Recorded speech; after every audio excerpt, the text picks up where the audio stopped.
muslimiinta waxaa ku absanayaa oo dalka iyo dibadda jiro inay cunuga soo kaalmeeyaana wax mahaysti walaaleeyo alaasaan ii codsanayaa.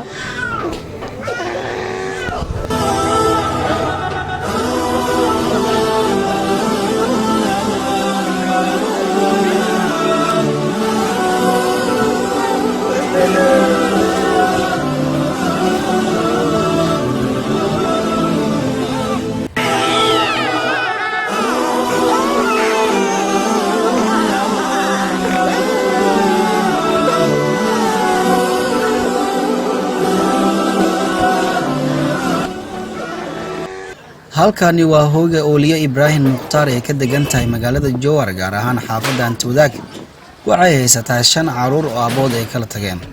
Ooliye Ibraahim Mukhtaar ayaa ii sheegtay caruurta hadda haysata aabood inuusan wax ku siinin. waxaana ugu wardambeysay muddo laga joogo 5 bilood ilaa iyo hadda wax war kama haysa caruurta aabood. Ooliye gurigeeda waxa ugu furan tabakaayo yar ee ku maareyso nolosheeda iyo midda caruurteeda. kaliya kuma eka tabakaayadaasi yar waxaa jira waxyaalo badan ee qabato Ooliye, balse daruufo awgeed ee jirta ayaan u qarinay. dhibaatada ugu weyn ee haysata Ooliye Ibraahim Mukhtaar ayaa caruurteeda cunuga ugu yar ayaa buro ugu soo baxday laf dhabarka oo ah meesha ugu muhiimsan qof binaadan ah. burada ayaa ah mid uu ku dhashay xanuun iyo hurdo la'aan ayuu daris la noqday. goobo badan oo caafimaad ah ayaa la geeyay. dhaqaatiirta ayaa waxay sheegeen buradan inay tahay mid halis ah, sidoo kalena gudaha dalka aan wax loogu qaban karin. Ooliye Ibraahim Mukhtaar ayaa walaalaha muxsiniinta meel walba dunida ka joogaan ka codsaday inay soo garab istaagaan. Ooliye Ibraahim Mukhtaar ayaa dhahay gaar ahaan waxa deganahay Antoodaag xaafadda afaraad aan deganahay. hadda waxa u baahanahay aniga cunugan isbitaal kasta waa geey waxa la dhahay wax ma ka qaban karni biyo wax geey Turkiga la dhahay Turkiina hadda ku shil oo awood male ummadna Maxamed wixii uu soo tarkan uu kaalmey karaan inay siyaana u baahanahay oo cunugii sidii Turkiga uu ku geeyo. cunugan burada ma ku dhashay? buradan waa ku dhashay saane ku noqotay. ilaa meeqa meel agees? meel badan ay geey wax ma ka qaban karni ilaa xamar waa geey. ay xanuunkiisa habeenkii ooyna xanuun oo badan ahaa. macnaa ndam isaaray murdaay waa loo taagan yahay. meel kasta u geynaan waxa leeyahay wax ma ka qaban karni.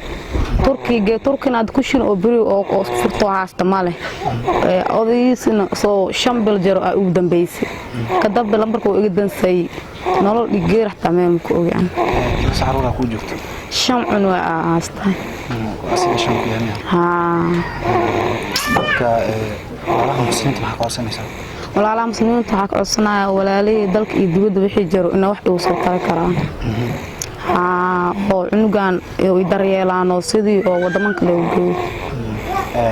lambarkan hadii aad ku daawanayso lambarkan furaad 897 eber hal 96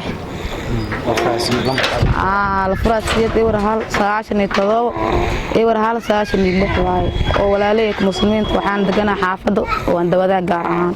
walaalaha muslimiinta waxa ka codsanaya lambarka WhatsApp oo saashada in ay soo xiriiraan.